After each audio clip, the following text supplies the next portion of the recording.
चेस्टानकोल syrup का उपयोग तब किया जाता है जब आपके छोटे बच्चे हों और छोटे बच्चे को दर्द, बुखार, सीने में दर्द, खांसी, जकड़न जैसी समस्याएं उपलब्ध हो गई हो तो उस टाइम पे आप चेस्टानकोल सिरप का उपयोग करेंगे। 60 ml आती है, 5 ml सुबह, 5 ml शाम, हल्के गुनगुने पानी के साथ बच्चे को पिला देते हैं तो बच्चे को हो रही दर्द, बुखार, सीने में जकड़न, खांसी जैसी समस्याएं आसानी तरीके से लाभ मिल जाएगी। अगर बच्चे को बुखार है, खांसी है, सर्दी जुकाम है, उस टाइम पे आप चेस्टानकोल सिरप का उपयोग करेंगे।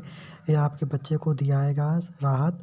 सर्दी, जुकाम, बुखार, खांसी इसमें सभी प्रकार के तत्व मिले हुए हैं जो आपके बच्चे को सर्दी, जुकाम, बुखार, खांसी से आसानी तरीके से लाभ दे देगा। 5 ml सुबह, 5 ml शाम, हल्के गुनगुने पानी के साथ बच्चे को पिला देते हैं तो सर्दी, जुकाम, बुखार से आपके बच्चे को राहत मिल जाएगी।